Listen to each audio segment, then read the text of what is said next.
marketing nih.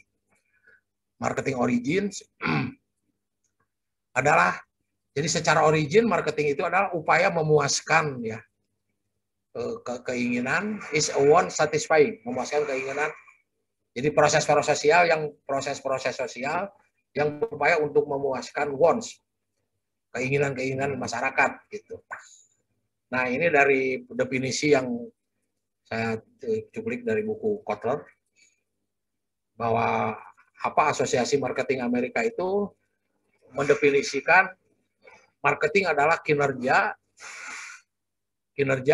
dan kegiatan bisnis yang mengarahkan aliran barang dan jasa gitu ya, dari produsen kepada konsumen untuk memuaskan konsumen, kebutuhannya terpenuhi, dan memenuhi ketujuan perusahaan untuk mendapatkan keuntungan.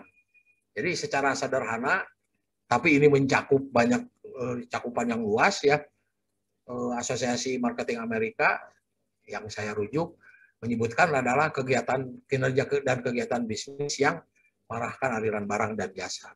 Jadi dengan marketing itu aliran barang dari produsen dan jasa itu diarahkan kepada konsumen untuk dikonsumsi. Itu dari AMA, ini dari Kotler sendiri, marketing, social and managerial process ya. Jadi proses-proses sosial dan manajerial yang digunakan individu dan kelompok untuk mendapatkan apa yang mereka butuhkan dan inginkan melalui penciptaan dan transaksi ya produk dengan pihak lain, melalui penciptaan, transaksi dan pengembangan produk serta nilai dengan pihak lain. Gitu. Jadi itu prinsip marketing karena kita sedang berbicara sosial marketing. Nah, secara teoritis atau secara konsep berbeda antara need, wants, dan demand. Yang sudah mengambil MSDK, terutama perilaku konsumen, Anda akan tahu bedanya ini. Need ini misalnya untuk sama Maslow ya, hierarki kebutuhan Maslow. Need ini menunjuk kepada kebutuhan biologis dan fisiologis ya. Jadi makan, minum itu adalah kebutuhan.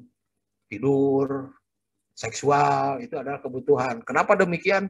Karena kalau tidak terpenuhi Anda mati. Kalau kebutuhan Anda tidak terpenuhi Anda mati. Dalam 3 hari Anda tidak minum, tidak dapat suplai air, Anda akan meninggal karena terjadi dehidrasi dalam tubuh ya. Air-air yang ada di dalam darah disedot untuk keperluan tubuh yang lain gitu. Sehingga darah menjadi mengental. Sehingga dalam 3 hari, 4 hari orang dehidrasi tinggi meninggal kan. Tapi kalau orang sebesar saya dengan berat sekitar 100 kilo ya 3 hari tidak makan ya mungkin hanya turun 2 kilo aja. Karena lemaknya banyak banget yang bisa dikonversi menjadi sumber tenaga, sumber energi dalam tubuh. Kalau tidak makan, kan gitu ya. Anda tidak tidur, Anda akan mati. Demikian juga kalau Anda tidak melakukan hubungan seksual, bukan hanya mati, tapi umat manusia akan musnah karena tidak ada keturunan, kan gitu. Nah, itu kebutuhan, itu need yang harus dipenuhi. Nah, kemudian apa yang disebut wants? Yang dalam bahasa Indonesianya itu mungkin setara atau sepadan dengan keinginan. Nah, need yang di frame, yang diberi kerangka budaya, itu yang disebut wants. Jadi makan itu kebutuhan, tapi sarapan, gitu kan? Sarapan itu adalah roti bakar dengan isian telur ceplok, telur dadar, dikasih sayur, misalnya dikasih mayones. Nah, itu adalah sudah suatu wants, gitu. Anda haus, Anda bisa minum air bening cukup, gitu. Tapi aduh saya ingin minum es kelapa. Nah, atau yang lain misalnya Anda ingin minum soft drink, padahal yang ini Anda menghilangkan haus. Nah, itu adalah suatu wants. Jadi ini yang hampir tidak terbatas keinginan kita.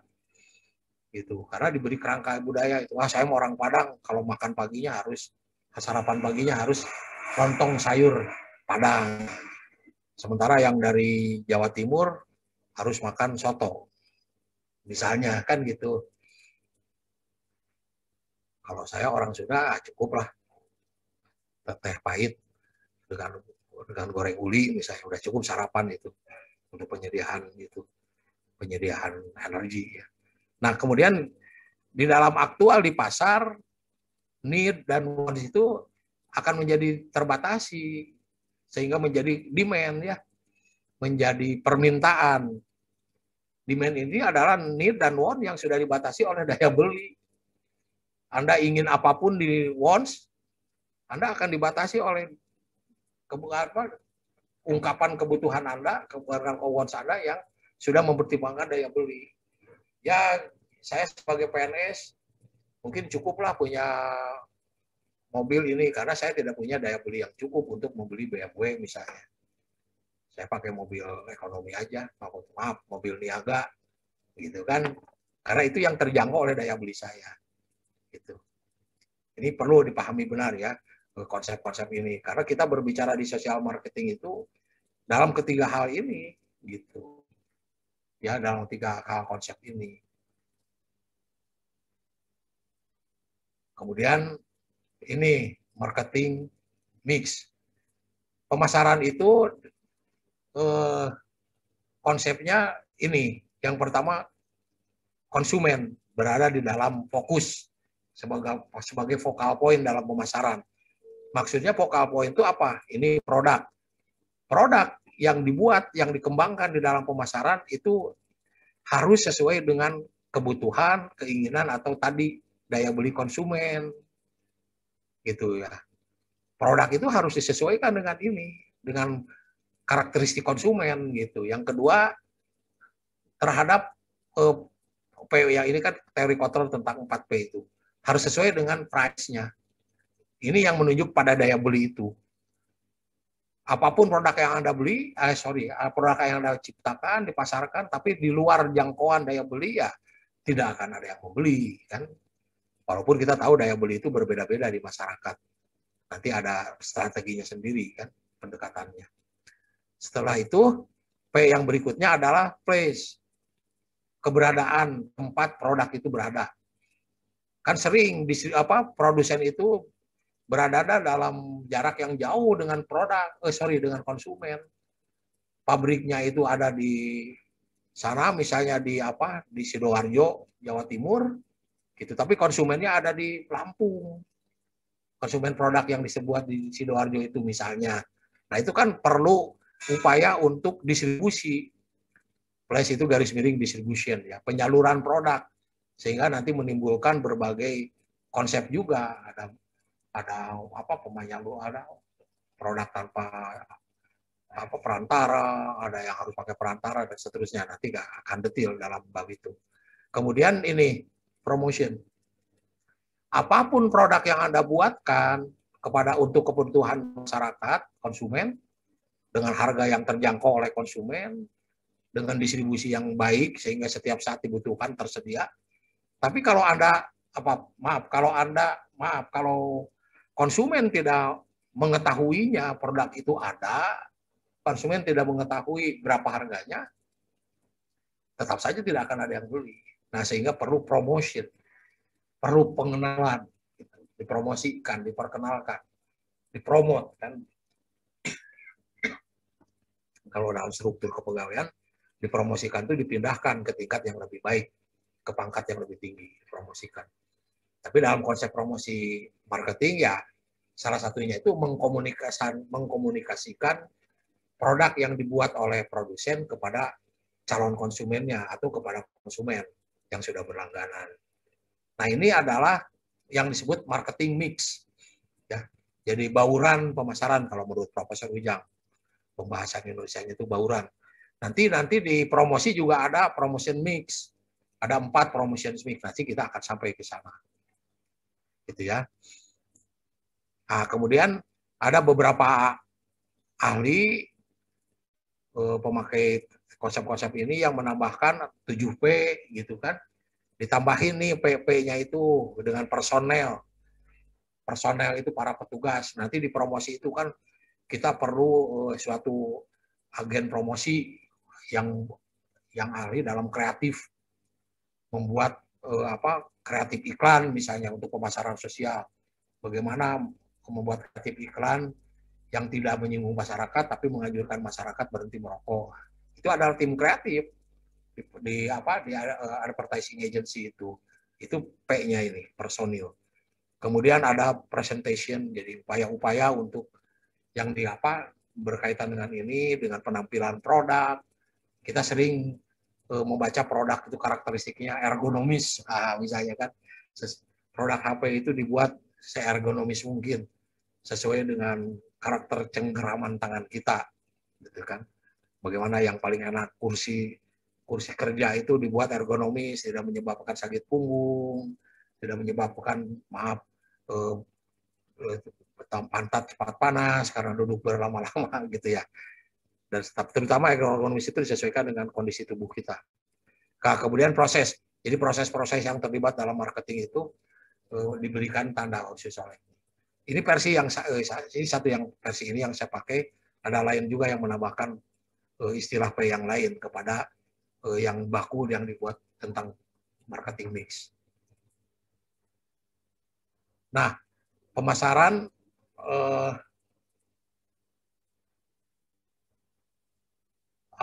tidak akan terjadi penjualan ya kalau tidak terjadi hal-hal tadi, misalnya konsumen tidak membutuhkan atau tidak menginginkan produk.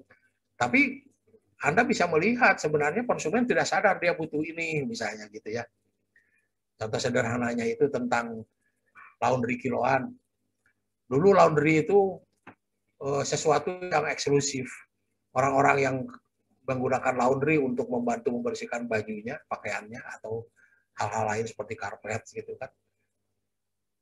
Itu orang-orang kaya yang daya belinya tinggi dulu itu. Orang-orang miskin atau orang-orang yang pendapatannya tidak cukup ya tidak bisa memakai laundry. Karena untuk sepotong kemeja formal saja gas dipakai ke resepsi dan selembar dasi gitu kan tahun-tahun 80-an itu. Mungkin kalau sekarang setara dengan sekitar 35.000. Satu sampai itu, satu sapu tangan itu dulu kan tidak pakai tisu orang. Sapu tangan dicuci di laundry itu yang 3 hari baru selesai, bukan yang 30 detik selesai.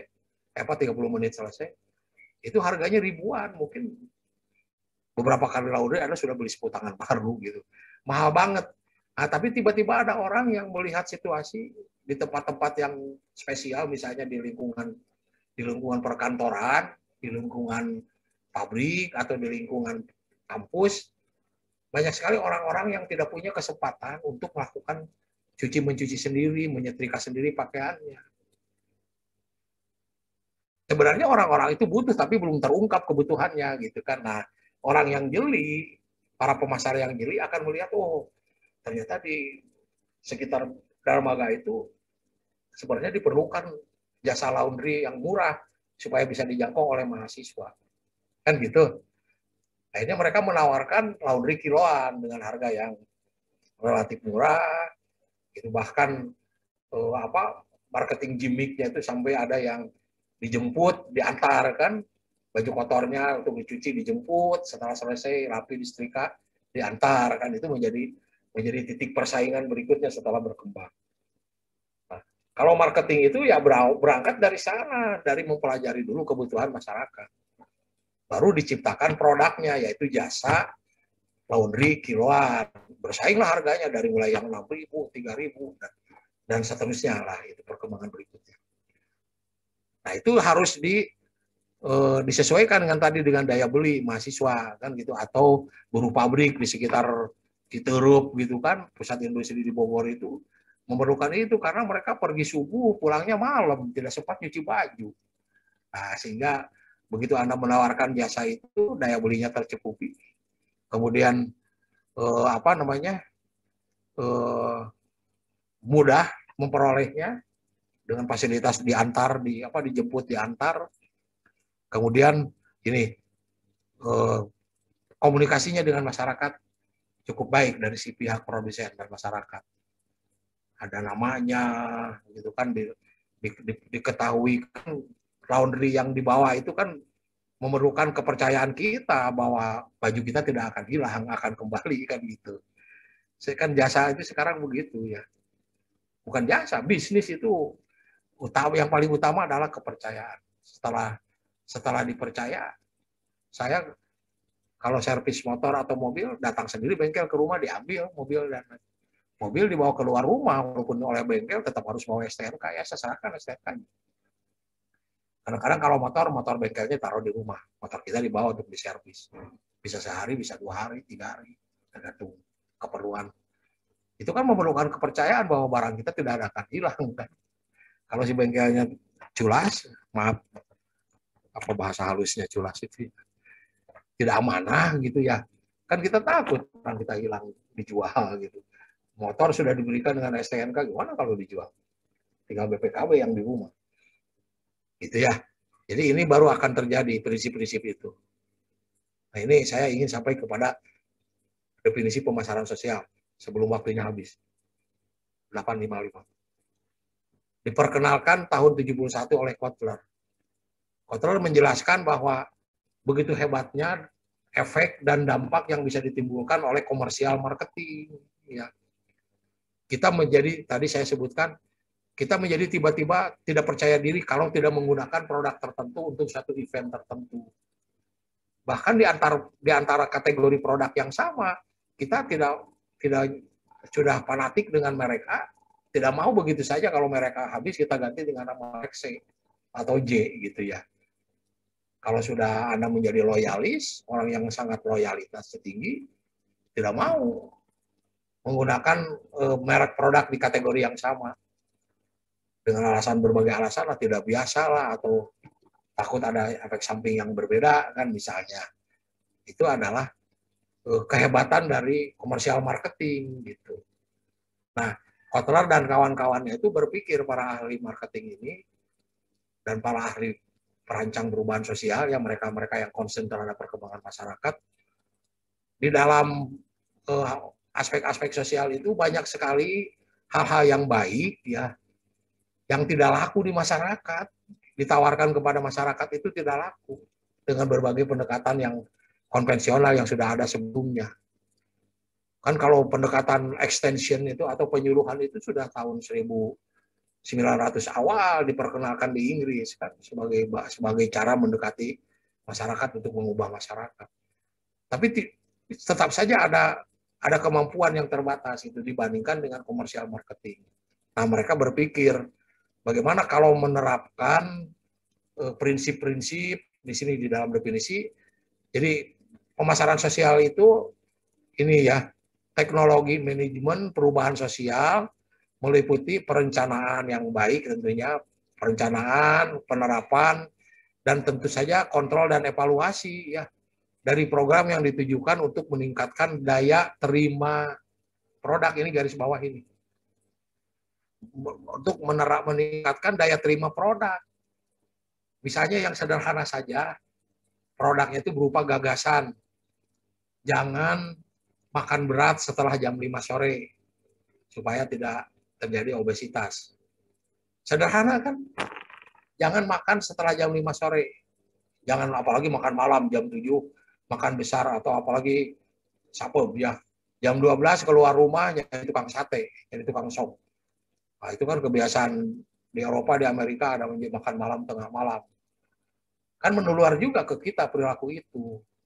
Ada warung makan yang menyediakan 25 jam. 24 jam. Itu kan bisa setiap saat kita akses. Mungkin juga ada yang dilayani oleh delivery agent ya. Anda dari rumah jam 11 pesan martabak telur dan martabak manis. Jam 11 mah harusnya Anda sudah tertidur nyenyak kan gitu ya. Kecuali yang memang bekerja malam. Tapi itu prinsip yang ditawarkan. Tapi ini tidak populer, tidak laku. Karena tadi kan radikal itu. Apalagi Anda menawarkan berhenti merokok. Makin susah itu dipasarkannya gitu ya.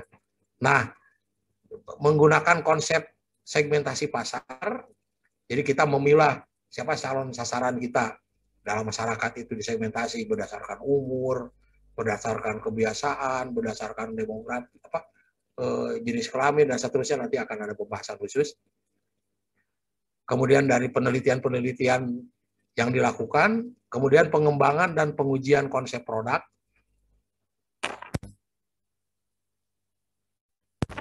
Produk itu dikembangkan, dicoba,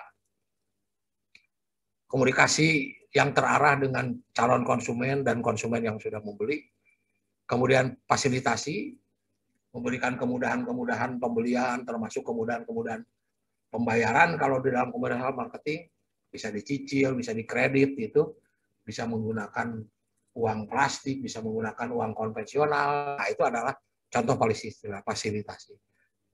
Ada insentif, ada hadiah, ada macam-macam. Di dalam komersial, di dalam sosial marketing juga ada insentif, nanti kita lihat. Dan juga dan exchange teori ya untuk memaksimumkan respon target adopter. Jadi ini konsep pemasaran sosial itu. Jadi semua konsep, semua teori, semua pendekatan, teknik gitu ya, sampai gimmick yang dipakai di dalam komersial marketing itu diadopsi ya untuk menjual, untuk memasarkan, bukan menjual, menjual itu sebagian saja, untuk memasarkan eh, ini produk-produk sosial ya. Dati laku atau kalau aku jadi ke Sunda sih. Dalam situasi pandemi COVID aja, Anda memasarkan masker itu nggak akan laku karena itu menghalangi kebebasan orang. Sudah lama kan masker itu ada di masyarakat. Di daerah-daerah yang sering terdampak kebakaran lahan, misalnya di Riau dan sekitarnya, itu pada musim-musim tertentu, pernah IKK itu survei di Riau, termasuk saya ikut. Itu sedang terjadi kebakaran lahan, bahkan tempat tinggal saya itu dan kawan-kawan yang waktu itu menjadi enumerator, tinggal sekitar 100 meter saja itu. Tiba-tiba malam-malam terbakar lahan di belakang rumah kami itu. 300 meter luar biasa karena ya ilalang kering itu kalau terbakar atau rumput yang lain, pohon yang lain juga mengeluarkan asap yang luar biasa. Terutama yang setengah basah kan, setengah kering. Gitu. Pohon-pohon terbakar itu mengeluarkan asap. Tidak sempurna pembakarannya. Nah, di situ sudah biasa orang memakai masker. Tapi di Bogor ini sebelumnya tidak biasa orang memakai masker. Mungkin orang-orang yang bekerja dalam industri yang banyak menghasilkan debu lah, seperti pabrik semen gitu kan, pabrik besi itu banyak mengeluarkan partikel-partikel yang bahaya kalau meresap, terbiasa mungkin. Tapi pada pandemi COVID, kita sangat dianjurkan untuk menggunakan masker. Nah, itu memerlukan upaya-upaya ini. Hanya pendekatan pandemi COVID itu tidak bisa menggunakan pendekatan sosial marketing sepenuhnya yang memang memerlukan waktu yang lama untuk menimbulkan perubahan. Sementara urgennya atau kegentingannya itu sangat mendesak kan untuk mencegah penyebaran virus corona itu. Tidak bisa menunggu lama gitu sehingga digunakan pendekatan-pendekatan yang yang terintegrasi termasuk pemasaran sosial kan iklan-iklannya ada gitu kan di dalam media saya lagi nyetel YouTube juga timbul iklan tentang COVID segala macam gitu. Tapi juga sampai tadi saya ceritakan pemaksaan dalam bentuk hukuman badan misalnya disuruh push up, suruh nyapu di jalan kalau Anda melanggar prokes gitu kan dan diketahui oleh Satgas gitu. Jadi itu. Jadi prinsipnya pemasaran sosial itu adalah memakai atau menggunakan semua prinsip-prinsip, teori-teori, konsep-konsep, teknik-teknik, strategi komersial marketing gitu untuk memasarkan ini. Nanti akan terlihat dari pendekatan mana yang kita pakai dan seterusnya gitu kan dari praktek-praktek yang Anda lakukan untuk 16 topik SDGs itu. Ada pertanyaan? Sudah jam 9:03. Nah, ini sebentar.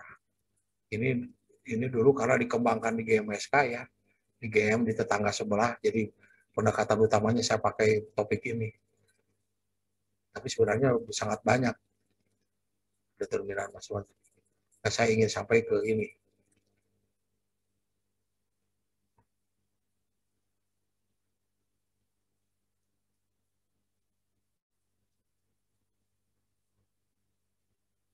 Sampai nggak ya?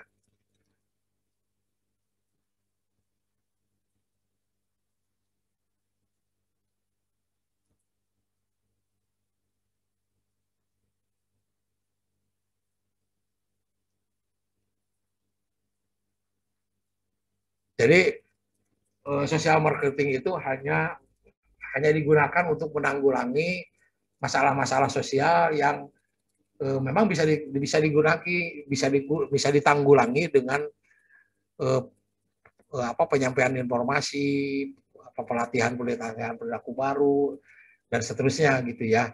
Tapi tidak bisa menanggulangi masalah-masalah yang memerlukan upaya-upaya atau effort-effort yang memerlukan teknik, misalnya tadi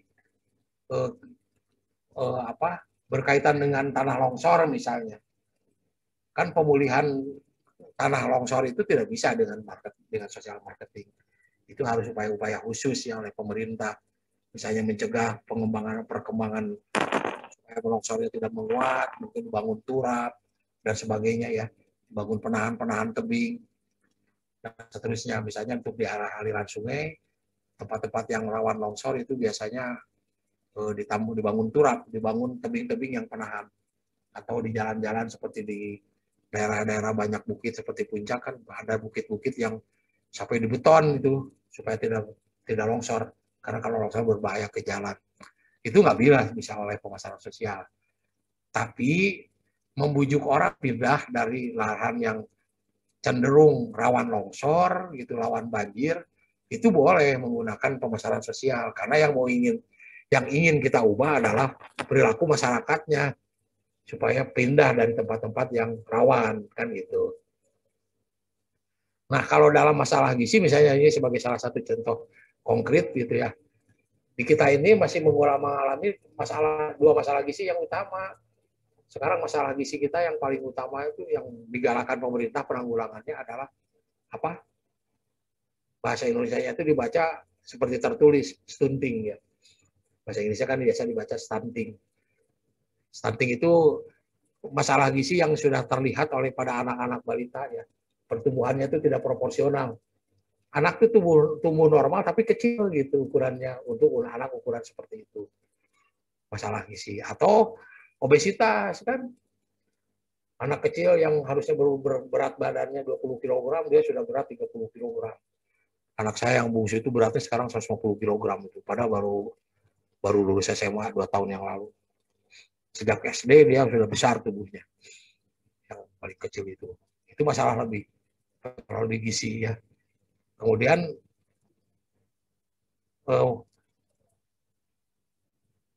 ini masalah gizi kurang ini ada yang karena penyakit, infeksi ya, cacingan, sanitasi lingkungan yang tidak baik, buruk bisa menyebabkan orang gizinya tidak baik sehingga menyebabkan pertumbuhannya jadi stunting. Kemiskinan, bisa mengakses makanan bergizi yang baik, yang seimbang, keterbatasan akses terhadap sumber pelayanan umum, ke puskesmas, ke rumah sakit, terbatas ya. Ketidaktahuan hubungan antara makanan dan kesehatan atau kebutuhan tubuh. Banyak yang tidak tahu apa keperluan kita harus makan pangan pokok seperti beras dan sejenisnya, ubi-ubian, biji-bijian yang lain seperti jagung gitu kan. Atau misalnya menganggap makanan yang lezat itu selalu makanan yang sehat, itu makanan berlemak selalu. Deprivasi ini pengurangan hak ya, berkaitan dengan bencana alam misalnya.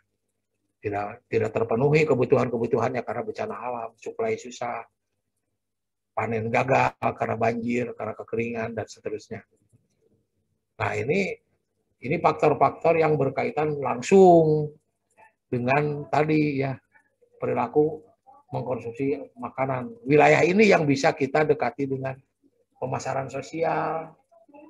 Sekarang di masyarakat itu timbul gejala lain, food waste ya, membuang makanan